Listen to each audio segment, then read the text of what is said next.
atWork Australia would like to acknowledge the traditional custodians of the lands and pay our respect to elders past and present. This podcast is being recorded in the southwest and Western Australia, which is land of the Noongar people. We'd also like to pay our respect and acknowledge the traditional custodians of the lands from wherever you may be listening from.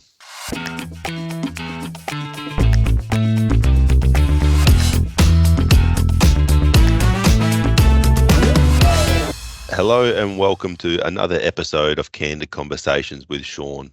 Today's episode is going to be slightly different than usual. Today we're going to be flipping the script and I won't be asking the questions, I'll be answering the questions. And today I've brought along two of my colleagues, Lina and Sam, who help out with the production of this podcast. Lina doing all the amazing editing and Sam helping out with all the promotional work. So welcome along both and thanks for coming on today to find out more about my life journey. Thanks for having us, Shaun. Thanks for having us, Shaun. It's an absolute pleasure.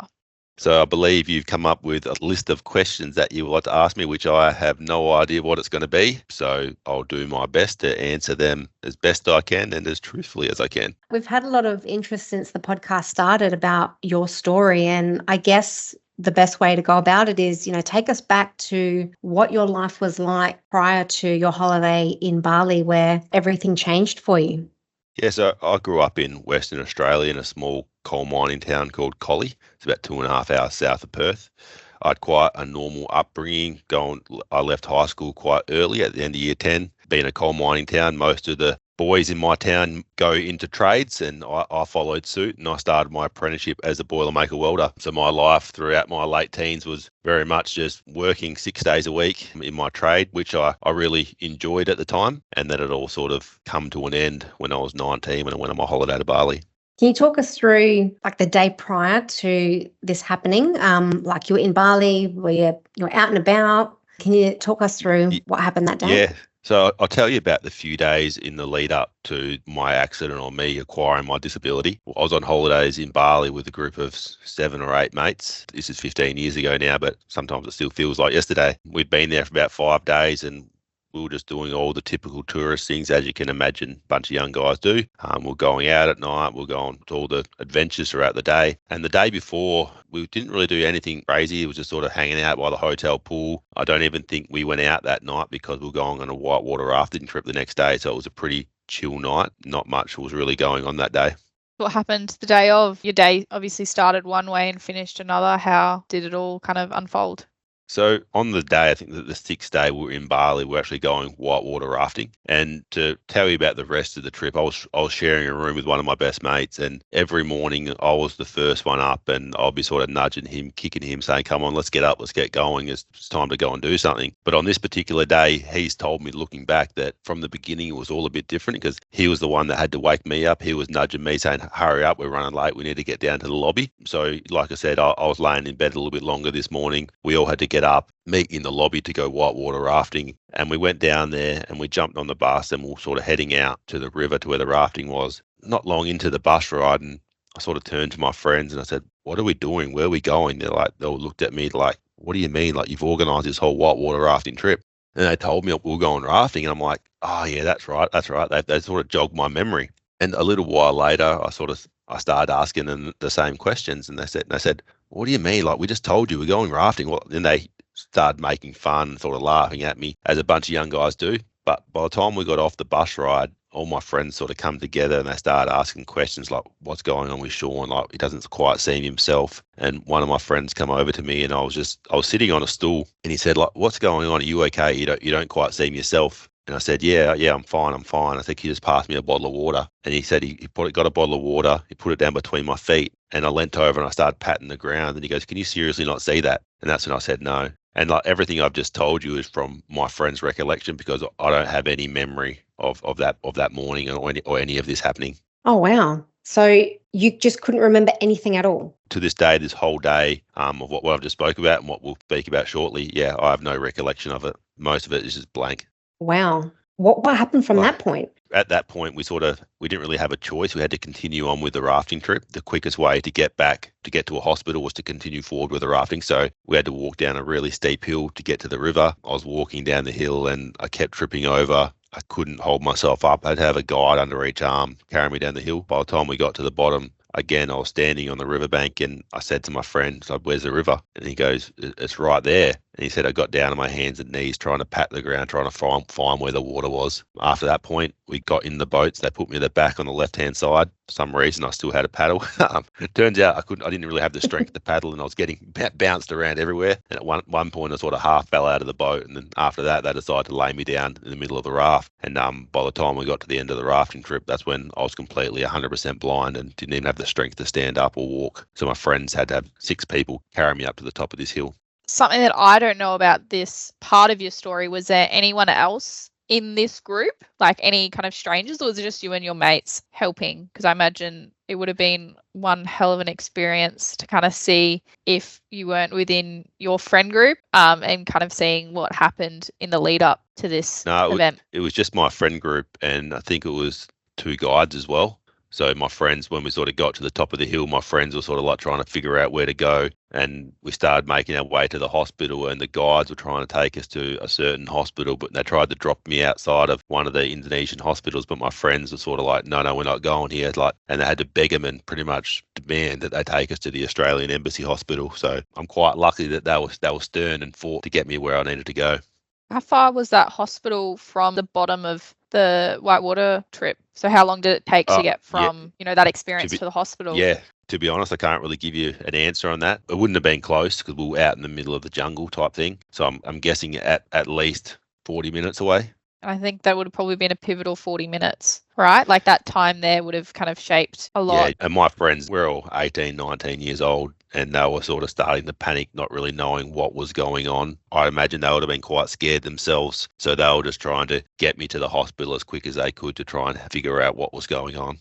Yeah, absolutely. Did you have health insurance? Was it all covered? Was this kind of factored into your plan? I imagine as a 19-year-old, it probably wasn't the top of the priority list, but if you did, my parents have always told me to never leave the country without travel insurance, and I never will. I can't even begin to imagine how much my hospital bills would have been once I was in the hospital there in Bali, and then getting a flight home as well. I think that would have been in the hundreds of thousands of dollars. Yeah, speaking of bills, how was that journey from when you touched down in the hospital back to Australia? I imagine that would have been a long journey. Yeah, because this is actually one of the things that I do remember, because I was laying in the hospital room in Bali. I think I got there one day and then I left the following morning, something like that. I think I got the timeline right. And like I said, I was in complete darkness, completely black. And all of a sudden I heard a familiar accent, and I heard, an Australian voice. I knew it wasn't one of my friends. And I just said to the person straight away, I said, "You're Australian?" He said, "Yeah, mate, my name's Greg. He goes, I'm from the Royal Flying Doctor. He goes, we're here to take you home." And when I heard his voice and I heard he was there to bring me back to Perth, I just felt like I'd been saved. And from then on, I thought everything was going to be okay. Every time, I know I've heard this story multiple times, that every time you say that part, it gives me goosebumps. I can only imagine what you felt in that moment. And for that to be, one of the only things that you kind of remember, I think shows how much that moment meant and felt. And also how important that service is as well. Yeah, exactly. When the flying doctors go to places, they're going to people at probably the worst moment in their life. And I remember I was scared to death being in a foreign country, not feeling safe or not really trusting the people who were working on me. I just felt so much better to be back in the care of Australians. What was the care like in Bali at the hospital? I'm not saying it was bad. I don't remember. I can't answer that question. I really don't remember being there at all. I just sort of remember that one moment of speaking to that person. And then what was the trip like back? From what I remember flying back, so when it was all sort of getting arranged, the flying doctors or the staff at the hospital in Bali, they were asking who was going to be coming on the plane with me. And I said that I wanted one of my friends to come with me on the plane. So he's sort of rushed back to our hotel room, grabbed all our luggage, grabbed our passports, and come back to the hospital to come on the emergency flight with me. Then they told him that he wasn't allowed to come. So then half of my friends decided to go to the airport, fly home, and half stay with me. So half would be there when I landed, and the other half would stay with me until I left. Then when it actually come time to go, they're actually like they asked a question. So they said, "Oh, who's coming with him?" And the people who were with me didn't have any of their passports. They were still back at the hotel, so I had to end up going by myself. The bits I do remember is being on that flight. I remember I was strapped to the spinal board the whole time, and because I had kidney failure, I wasn't allowed to have any water. And I just remember a nurse sitting next to me, holding my hand the whole time, and just giving me little ice blocks to wet my mouth a little bit. I remember she spoke to me the whole time, but I can't for the life of me remember what she was saying or what we spoke about. I do remember landing in Perth. I remember the captain coming over the thing saying, "Shaun, welcome home." When we landed there, and then people had to come onto the plane and do security checks, had to briefly come through and make sure we weren't carrying, I guess, any illegal items. And then from then I was put into an ambulance and taken to the hospital.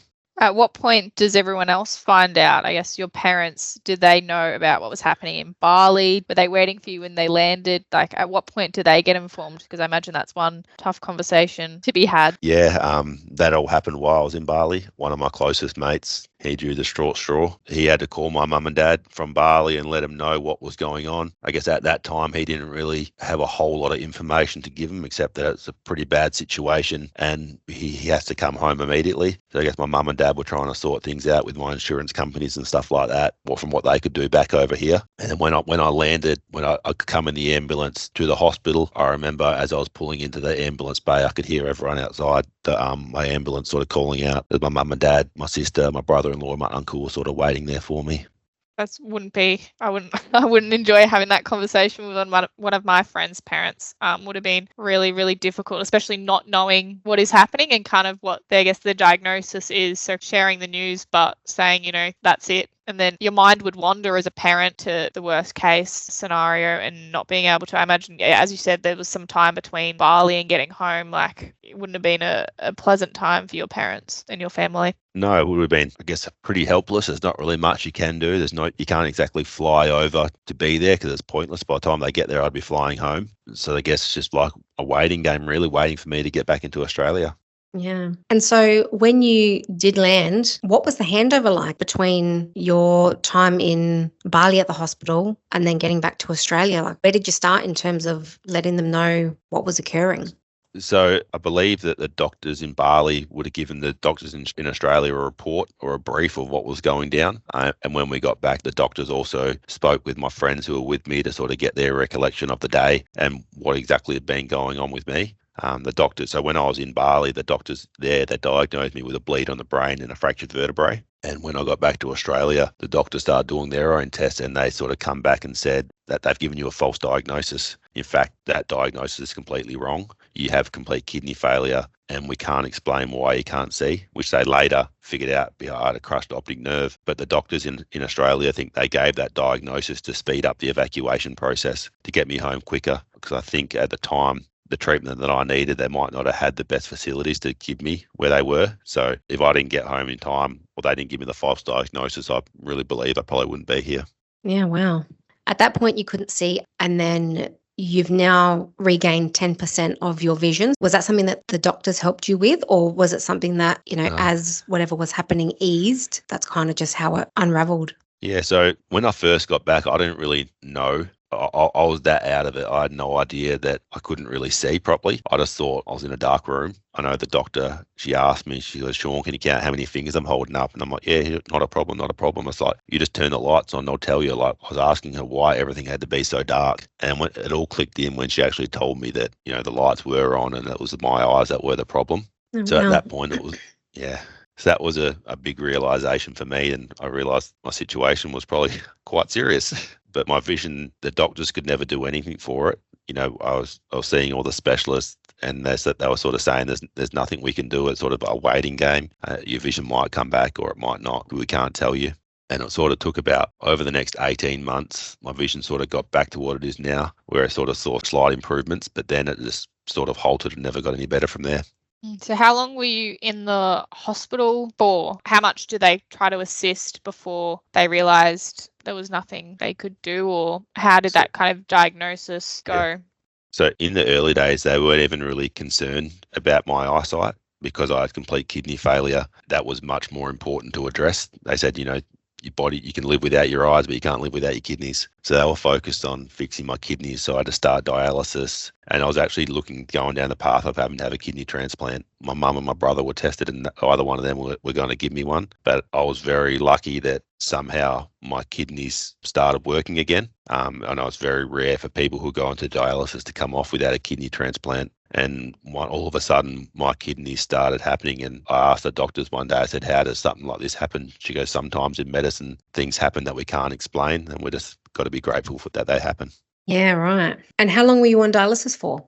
I was on dialysis for 3 weeks. So the way it was working, I was doing dialysis for 3 weeks. And after about 2 weeks, I hadn't passed any urine. And one day a nurse come in and she said, oh, Shaun, would you like to try and go to the toilet? And I said, oh, no, there's no point. I won't be able to go anyway. She goes, oh, just give it a go. And that was actually the first time that I passed urine. And that sort of was the indication that things were starting to improve for me. But the dialysis continued for a little bit longer to sort of keep improving the kidneys. And are they now back at 100% function? Yeah, I believe so. Oh, wow. Or as strong as they're ever going to be. So they don't give me any grief these days. Yeah, that's good to hear. And then from that, so you leave hospital, and then what are the big changes in your life from that point? Like you said, at the beginning, you were typical 19-year-old, you were doing your apprenticeship, going out with your mates. What were things like after?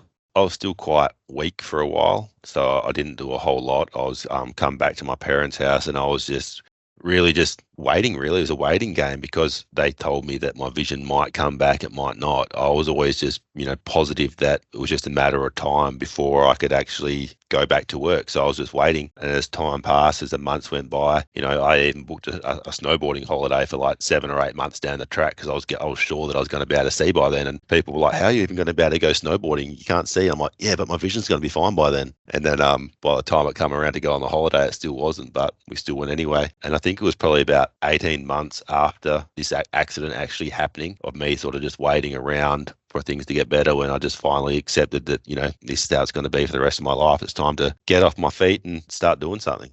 Yeah. What was the next steps like? Did you want to immediately from that point get back into work, or were you looking to get into something different? Like what was the process there?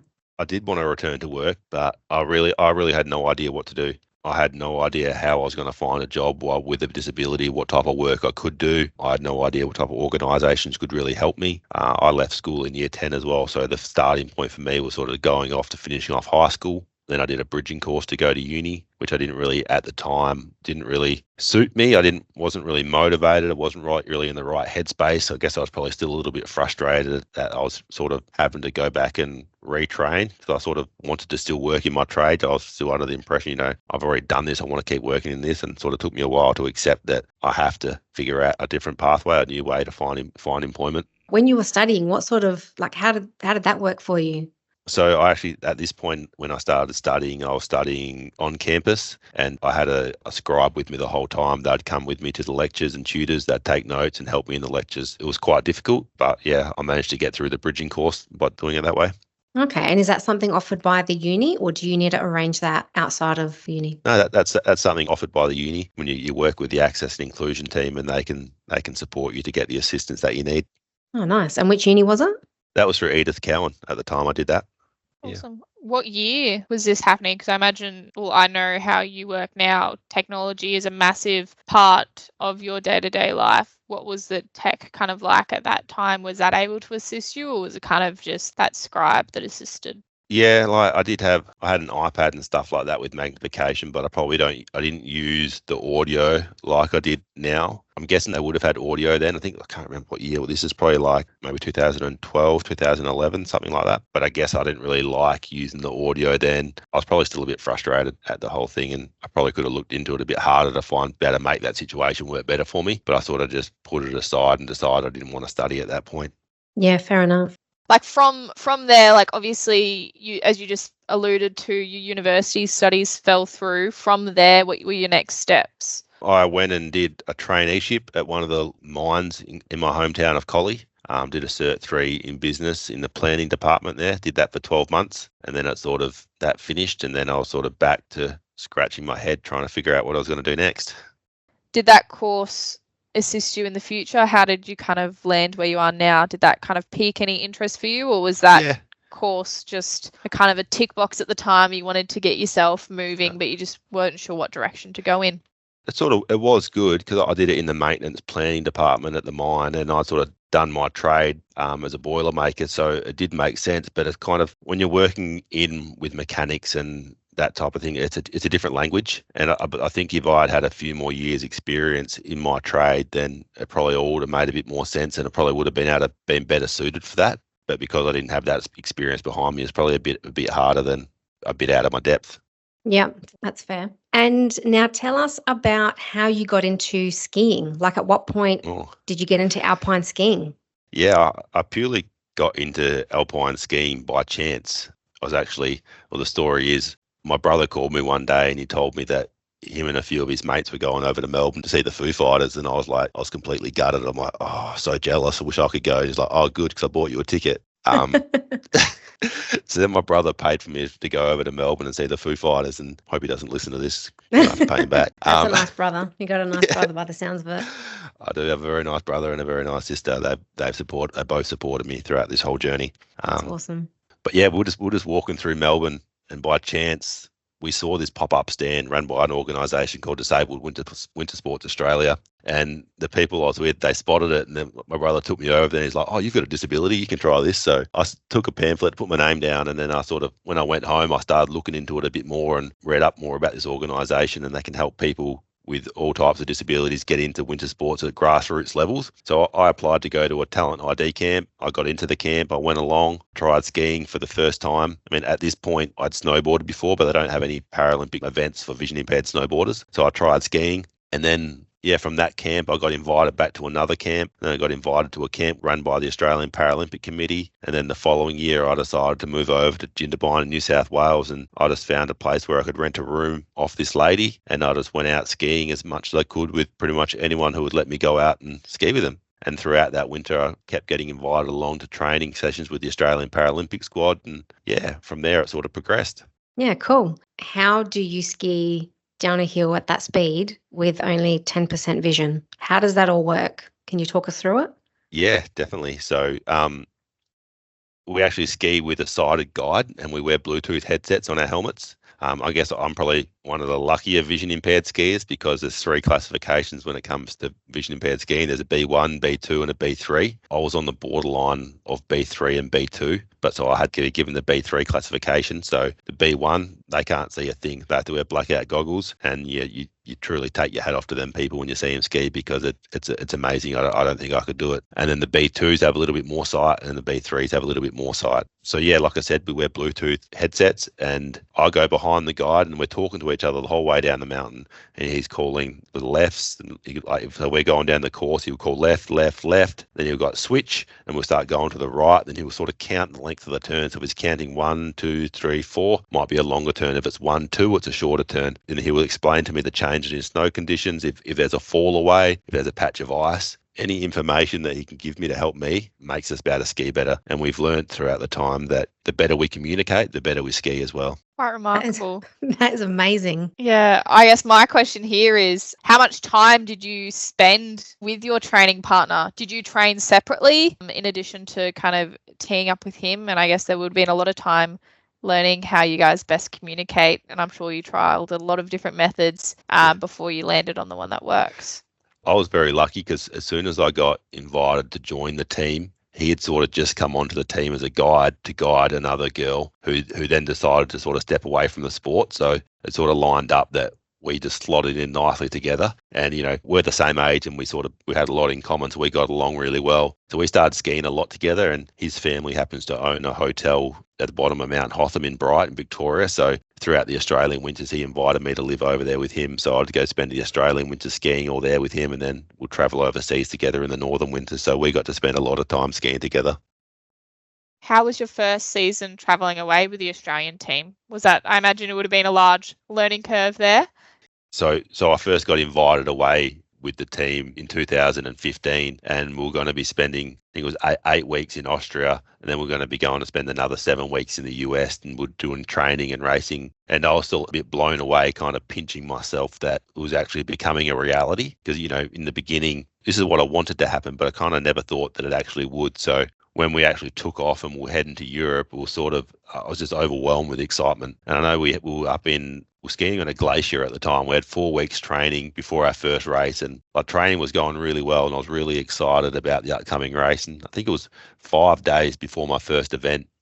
I remember being out training. We're training for a speed event this day, and I was following my guide, and we're going down this run, and we had to do a massive big left-hand turn. And if you didn't turn sharp enough, there's like a sheer cliff right there. And I remember going around this corner, and my right ski come within about 2 inches of this cliff, and I got around the other side, and we stopped, and we're both sort of just like, like amazed, like, how did I not just die then? And we're sort of like laughing about it, how we had such a close call. And then we sort of stopped for a few minutes, and then we sort of kept on going. And about 2 minutes later, again, we were skiing down, and all of a sudden I just start somersaulting down the hill. And I remember feeling my left leg just start to twist, and I felt it snap. And I thought to myself, it's like, oh no, my leg's just broken. And as I kept on tumbling, I felt my other leg do the exact same thing. And by the time I stopped tumbling down the hill, I sat up and I looked at my legs, and they're literally both just pointing sideways. And I was just in the most intense pain I've ever felt in my life. And all I could think was that it's all over before it's even begun. There's like no way I'm going to be able to get back to skiing after this. And yeah, I was quite disappointed at that point. Yeah, as you would be, you were so excited, you've trained up so much. And I guess, were you getting paid at this point, or was this all just kind of a trip and an experience based? No, you never get paid at any point throughout unless you win a medal at a World Cup or a Paralympic Games, then you sort of get DAS funding. But until that, you don't get paid for this. So you were paid yourself? You purchased the tickets and everything yourself to get over there, or is that something that you could kind of rally up with local groups? So some parts of the trip's funded, but we still have to make up a portion of it. So for this trip, I had to cover a bit, but throughout the years, I did do other fundraising things to trying to raise money to help support my skiing adventures. Yeah, awesome. I guess to loop back to the 2 broken legs, what happened there? Did you know in that second, as soon as you kind of felt it, obviously you saw it, what was running through your head at that point, and how did you get off the cliff again? I felt it. I knew what had happened, and before I actually sat up and looked at it, I could hear my guide, Jeremy. He was I could hear in his voice, because everything he's sort of saying, he had another radio that he could speak to the coach and other support staff, but I could sort of still hear everything that he was saying to them through the microphone that he used to talk to me. And I could sort of hear he was getting a little panicked and stuff like that as well. And he tried to go away and say quietly that it was a double break, so I didn't hear. But, I felt everything that just happened. I knew exactly what had happened, and then I had a look as well. So there was no hiding the fact that both my legs are pointing sideways, and pain doesn't lie. Yeah, absolutely. And I guess, how far are you two from each other? Because you just said that you could kind of hear him chatting through the microphone, but how much lead time does he have on you? And how quickly could he come and help you in that moment? So at this point, he probably would have been, while we're skiing, maybe like 10 to 15 meters in front of me. But when we're skiing for other disciplines, he might be only like 2 or 3 meters in front of me. In saying that, the Bluetooth headsets, you could be a couple of 100 meters away and still be able to talk to each other. So you could be quite a bit of distance. But when he was walking back up to me, he would have been 15 meters max away. So the first point was I had to get off the mountain. So I delay there for 45 minutes. Then a helicopter arrived. Helicopter come, pick me up, whisk me off to hospital. I had surgery that night. I had put 2 rods both in my legs. The rods are still there to this day. And I had to spend, I think it was 13 or 14 nights in hospital over there. Then I got another flight back to Perth. So on this flight, we actually had a nurse come with me. He come and met me at the hospital, come in the ambulance with me, come on the plane with me all the way back to Perth, back in another ambulance down to into Bunbury, close to where I lived. And then he done a handover with the doctors there, and then turned around and went back to Europe. That's what his job was. He travelled all over the world escorting patients home.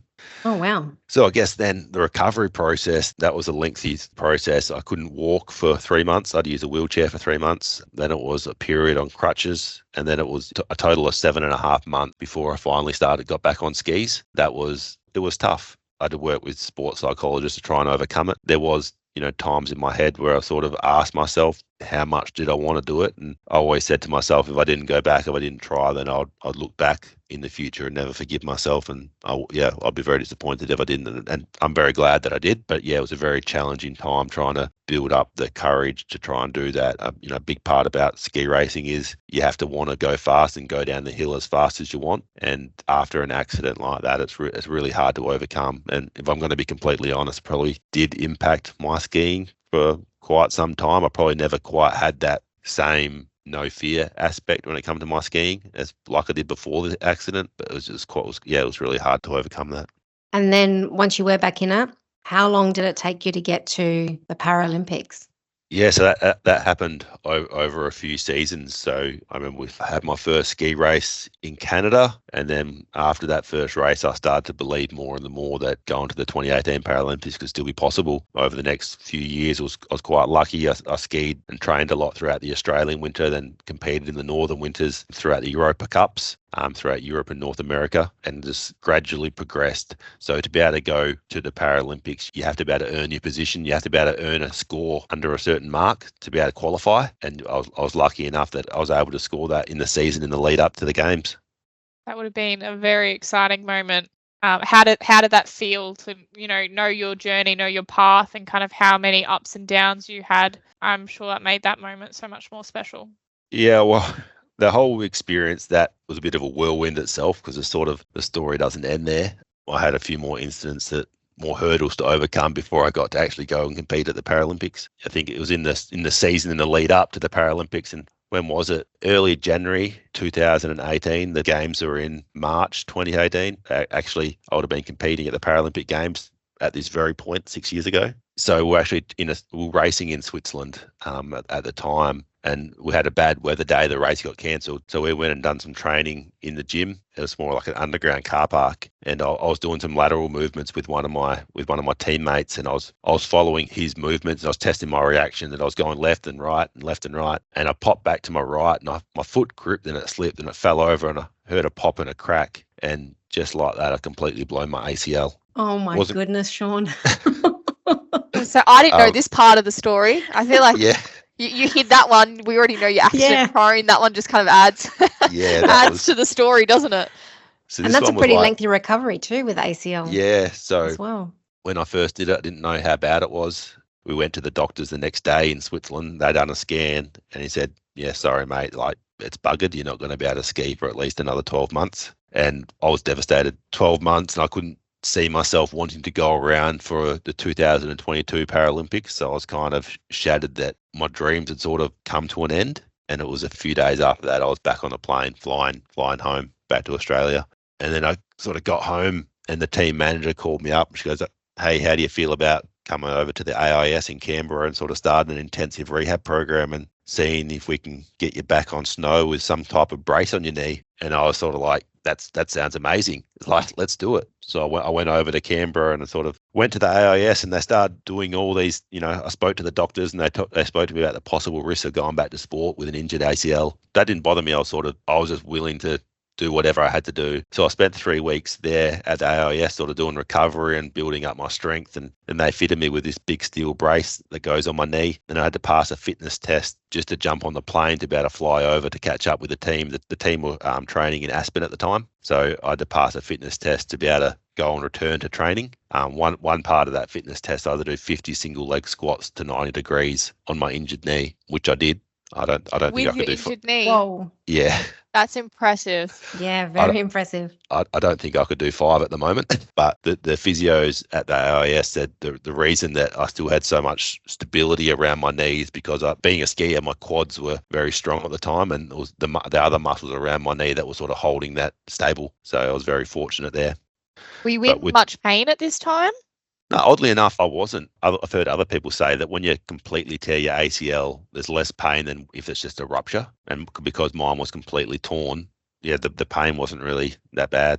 The most frustrating thing for me was missing out on all that time. When I went and met up with the team in Aspen, I think I only had 2 or 3 days where I could ski there, and when I could go out for maybe like an hour and ski. And then I sort of had to go and do the rehab and sort of monitor swelling and things like that. And then I had to sort of pass another fitness test, which involved another 50 single leg squats, among other things. And that was just to jump on the plane to be able to fly to South Korea. And, when I got to South Korea, I still didn't have permission to compete. I sort of still had to wait till 2 days before my first race before I finally got clearance. So it was a whole stressful situation. Yeah, sounds like it. And I've got to ask, because a lot of these injuries that occurred, well, all of them actually, you were overseas. What was it like calling home and having those conversations with your parents and your family?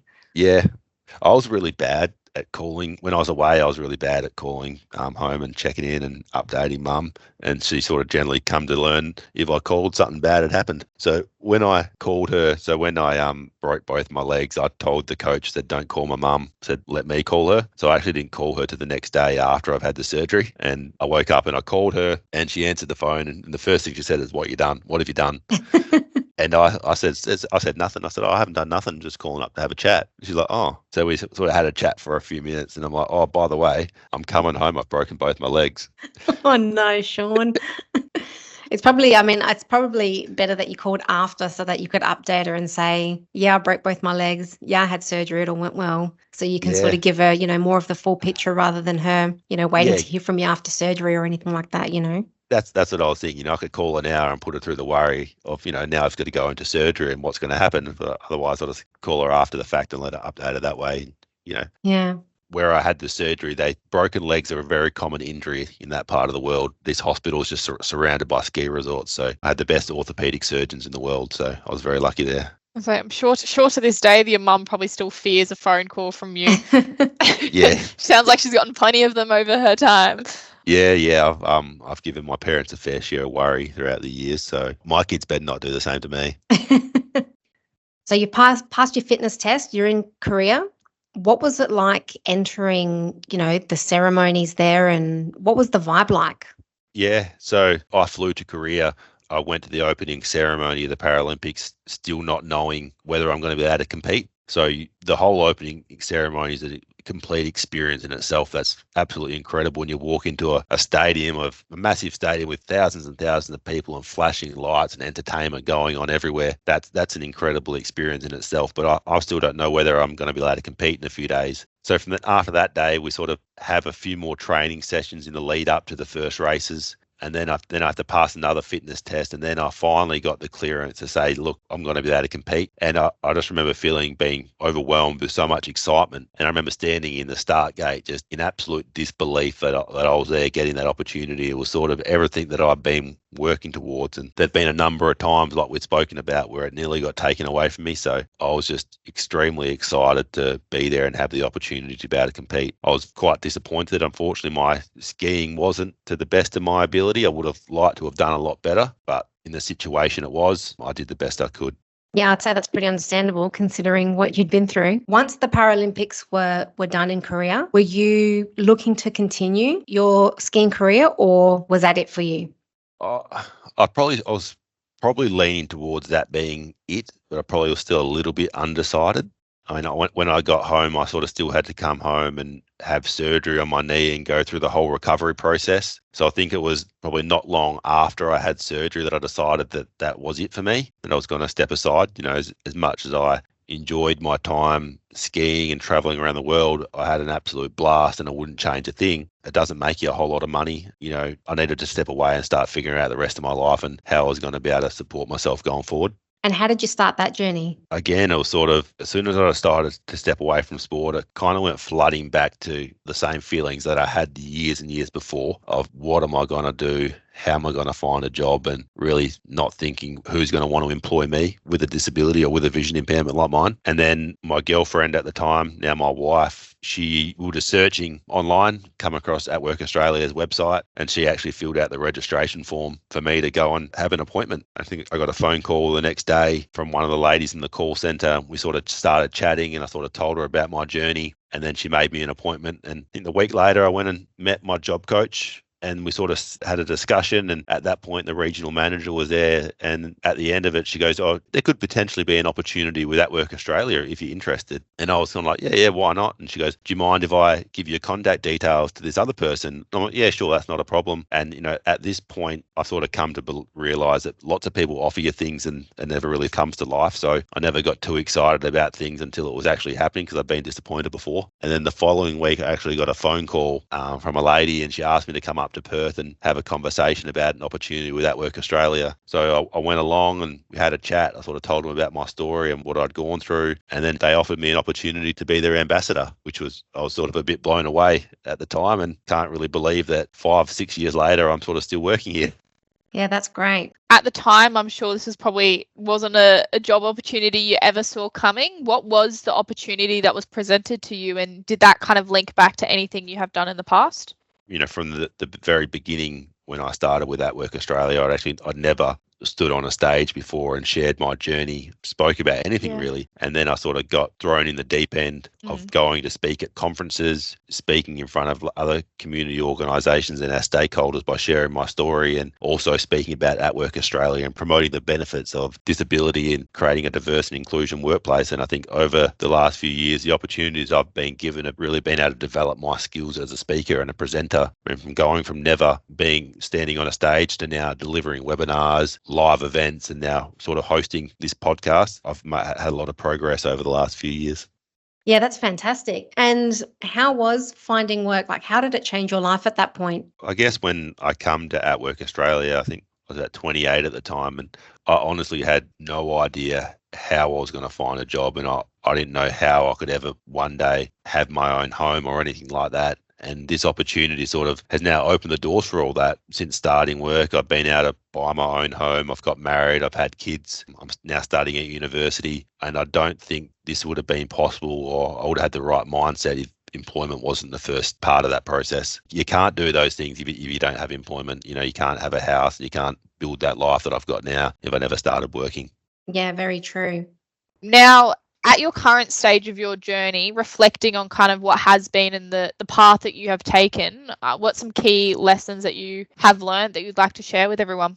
I think the key lessons that I've learned throughout my journey, like, in the beginning of getting involved with skiing, it was more like a pipeline dream. But I wanted to throw myself fully in the deep end and have a crack at trying to achieve that. So I guess my learning is it doesn't matter if something might seem unreachable at the time. If you're willing to put the work in, willing to put the effort in, and have the right attitude, then you can definitely achieve anything. Absolutely. Seeming your current position with atWork Australia and, all the discussions you do have with employers across the nation, what do you share with them about diversity and inclusion and how that benefits their businesses, just from the insights that you've seen as being within a workforce, as well as, all the research that supports that? I guess we're just really trying to bring awareness to what disability is. I think a lot of people might have a misunderstanding of what disability is, or automatically assume a person with a disability might not be suitable for a position. So we really just try and highlight that disability is such a broad umbrella, and with the right supports, people with disabilities can still have a massive impact in the workplace, and they do have a lot to offer. And it's also highlighting that the importance that employment has on a person's life. I guess a lot of people take having a job for granted. People with disability find it harder to find employment opportunities, but it has such a massive impact on their life, and employment and working is a big part of all of our lives, and being able to provide those opportunities to everyone is what we're trying to promote.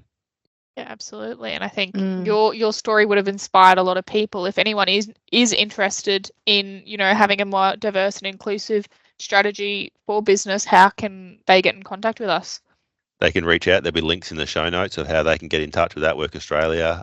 We can arrange presentations to support your organisation to become a more inclusive employer. Well, Shaun, you have lived a very fascinating life to this point, and we're sure that you're going to be, continuing to do great things, especially here with atWork Australia. Thank you so much for opening up and telling us more about your story.